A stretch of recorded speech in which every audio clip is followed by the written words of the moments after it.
bringing you a steady stream of thought-provoking ideas and cutting-edge innovation. You're listening to Society and the State. Life, liberty, and your pursuit of happiness. Now, your hosts, Connor Boyack and Brian Hyde. Welcome to Society and the State. Brian Hyde along with Connor Boyack. And we're going to talk a little bit about social media today. Specifically, how does social media impact the freedom movement? And Connor, I don't want to make it sound like I'm getting old, but I'm actually having a hard time remembering what life was like before social media, because it's such a ubiquitous part of our lives today. I think social media probably affects more things than we would suspect, at least at first blush. Your thoughts? I recall with fondness the days of dial-up internet, signing on to AOL, you've got mail. and the world was so different that I remember back when we would actually read the newspaper, and we would watch the news at a certain time to not miss, being informed what was happening. So I think it's a fair point. It seems like we've been around this for a while. I want to talk with you today, Brian, about the implications, though, for social media in those of us who are in the fight for freedom, because much as it's hard to remember a day in which this didn't exist, as you point out, it's very ubiquitous now. And my thoughts, Brian, are it's like a tool, right? Let's even use a gun. A gun can be used in very important and productive ways. That gun can be used to hunt for food in cases where you need that. It can be used to defend your life or the life of your loved ones, which is a tremendously important circumstance in which to have such a tool to preserve your life. And, of course, as we all know, that tool can take other people's lives, can cause a lot of harm and death and tragedy. And so here's this single object, this thing that can do a lot of good and it can do a whole lot of bad. And so it's kind of inert on its own. It's there to be used or abused or used or misused. I think it's that way with social media, especially when you look with bullying and when you look at all the anonymous trolling and tearing people down.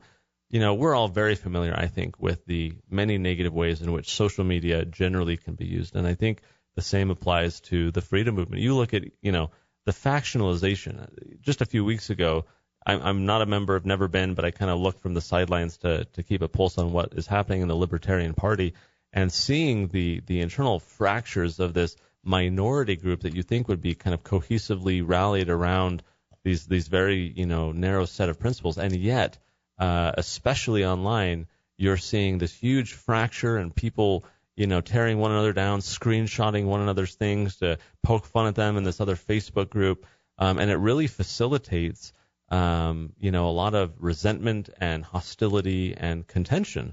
And so I think there's definitely a negative aspect to it. And obviously I want to get talking about the positive here, Brian, but I think probably both as a parent and also as a ideologue alongside me here, you recognize, I think, some of these downsides. Do you have any others that come to mind when you think of what social media has done in a bad way before we get into the good? It foments a mob mentality. Mm-hmm. In fact, I read, and I'll probably go ahead and link this at the end of the podcast. We'll link it to it. I read about a guy who says, I directed the mob, or I ran the mob until the mob turned on me. And he was what we would call a social justice warrior, but he would use social media to go after and not just castigate, but just destroy people who had run afoul on sexual harassment or LGBT issues or whatever it was. And he says, I still have the same beliefs that I have, but he says, I've come to recognize I was targeting people and using social media in such a way that I led the crowd with pitchforks and torches. And then the day came that someone accused him of the very things that he had been going after people for and destroyed him. I mean, he had to write it under a pseudonym. He now delivers food, for some app. He delivers food to people to make a living. And anyway, there's a great lesson there in how it can be abused. Now, it's also a great way, as I think you would agree, to network with and connect with like-minded people. And there's a lot of in between those two, right, two sides there. It's a big spectrum. I just returned from Freedom Fest in Vegas recently, and great networking opportunity, right? A lot of freedom fighters here in the same room for a few days where you can rub shoulders and bump into one another, say hi. And that's really the way it used to be, right? You'd have to go to an event to meet people, to discuss, to coordinate together, to strategize and huddle and introduce, one person to another person. And social media has been, as you point out, Brian, tremendous for the networking effect. Of course, it is a social network, right? That's the whole idea here. And so I think of in the freedom movement, especially where we are fewer in number, it's very important to strategize together, to work together, to share resources and ideas, to be able to monitor one another's progress, to take best practices from one group or one person and replicate them elsewhere. And then so the proliferation of ideas, the synergy of content, the ability to just dynamically work together every day, all day, without having to be physically present, of course, is substantial. I look at the projects that we've worked on here at Libertas Institute and the ideas we get. Like even just I'll be scrolling through Twitter and I'll see someone say something and think, hey, that's a great idea. I'm going to take that and run with it and change it up a little bit. And hey, now we got this new law passed. I recall, of course, it's through social media that I first learned of the whole free-range parenting problem, that throughout the country, parents are being harassed, arrested, criminally charged, their children taken in some circumstances just because they're letting their kids walk to the park or walk to the mall and engage in these, activities that we all did when we were kids. And so learning about that through social media, being exposed to that information, which I probably otherwise wouldn't have without these online social tools, I was able to not only get in touch with Lenore Skenazy, who was putting that content out, through her, be able to easily reach out to families who've kind of been tied up into this, other people trying to work on reforming it, and then, of course, take it and work with legislators here to change the law to what is now the first in the nation free-range parenting law that prevents the government from harassing, threatening, arresting, charging parents for letting their kids be kids. And so, we see a lot of that collaboration potential with the ability to get the word out and to be able to share resources. And so I think in that way that the freedom movement has certainly been benefited. Of course, Brian, I think that the challenge, though, is that there is the good, but it's always kind of offset by the bad. And some days I wonder, like, what is the net total, right? Like, is it mostly good, but all of that trolling and all the division and all the, memes and the superficial stuff kind of outweigh the good that it's doing? I don't know. Do you have any thoughts on that? Like in the total balance of things, where do we stand and what does that look like? I think it puts a great deal of responsibility on the consumer of social media to be on guard, or at least to be aware of what they're consuming. We all love to encounter things which agree with us. I mean, come on, it feels good to be right. And when something seems to confirm that, the whole confirmation bias thing makes us feel happy. Well, see, this is the way it is. And so we have to be aware that we're not just living in or trying to create an echo chamber, but at the same time, and I know you would agree with this, we cannot allow our quest for truth or our earnestness to stand for truth to turn us into an internet crusader who must right everything wrong that someone doesn't perfectly agree with us. That ends up being time wasting. It often ends up being caustic and divisive. There are better ways to do it. That latter point I think is so important, and I've fallen prey and been guilty of this as well. Becoming caustic, and I recall when I was first getting involved, especially online on Facebook. This was like 2009, 2010. I was involved in what I called like machine gun activism. I would just go around spraying bullets of truth at everybody. Haha, take this. You've been defeated. I feel great. I am victorious. And that weakened, if not in some cases ruined, a lot of relationships where, I agree with those people on a number of other things where there's potential to work together or even persuade the person to change their mind and adopt your point of view. But because of the ability to not discuss in person with those things, because of the opportunity to hide behind my screen and my keyboard, it incentivized me. It allowed me the option to let my words stand alone, to not see the emotional impact, to not have those body language cues where if I were to deliver that same message to that person's face, it would be very clear that was a harmful thing. That was an unproductive way of saying that. But when you don't have that body language and those emotional cues, you just look at your words and you feel good about how well crafted that sentence is, and haha, I'm so right. And it took me a few years to learn. Kind of 2011 to 13 was my transition time to realize these are people I'm talking to. This is somebody's child. This guy has kids. He's like me in a lot of ways. Sure, we are on different paths. We have different perspectives and ideas. But, chances are if I am patient and I frame this the right way and I'm diplomatic and kind-hearted, that I'm going to actually have an opportunity to persuade that individual, because in the way I'm treating him, there's an affinity that's developing. There's an open-mindedness and a willingness to continue the discourse. He's not defensively shutting off and digging in his heels. He's willing to engage. And using a different frame, different way of speaking, right, am able to try and convey those ideas in the way that he might understand them. That opportunity is completely lost when you're just vociferously bashing the other person or making fun of them, of course, which is very prevalent online. I see it even today where I, on Facebook, try and kind of take a different approach, more diplomatic and more fair, even when we disagree.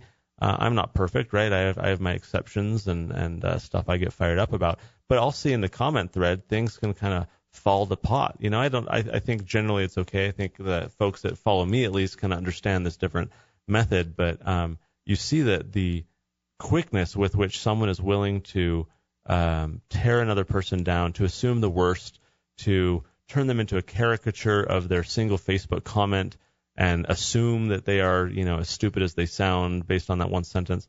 So if we're talking about how to use social media for the freedom movement, I think it really speaks to the need to use social media in a way that facilitates that networking we're talking about, the connections, but remembering that these are people and assuming that we were doing all this in person, how would I act, and not changing your behavior just because you're behind a screen.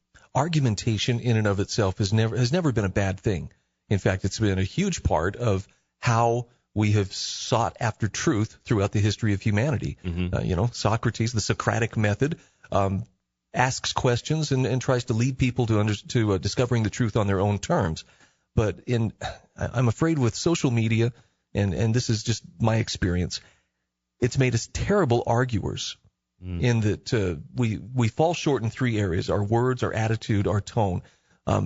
People will weigh in on issues, and I mean dig in on issues where they really haven't done any research. Well, I read an article once, which, that must be research, but there's a big difference between thoroughly researching something and just, I read a headline and had a gut reaction, and now, I'm an expert on it. The attitude, like you mentioned, with which we approach other people, it helps to remember that you're dealing with a person, not a caricature, but social media. And sorry, I laugh at memes as much as anybody, but memes allow us to just reduce people to a caricature, and that's not really fair. And then of course the tone that we use. If you're more concerned with burning somebody than trying to improve yourself, that may feel good. No, it does feel good, but it doesn't accomplish anything good, if that makes sense. No, it makes perfect sense. And Brian, here's the way I think about it. With social media, everybody is a brand ambassador. We are all brand ambassadors for the cause of liberty. And the way that we act is a reflection of the values that we espouse. I was a missionary for my church for a time. And it becomes very clear that when you got that name tag on, when you're, all dressed up and you're going out there representing Jesus Christ or the church or whatever, you are not your own person. You are being held accountable. You are being viewed by other people as a reflection, as a representation of a broader set of principles and a whole lot of other people.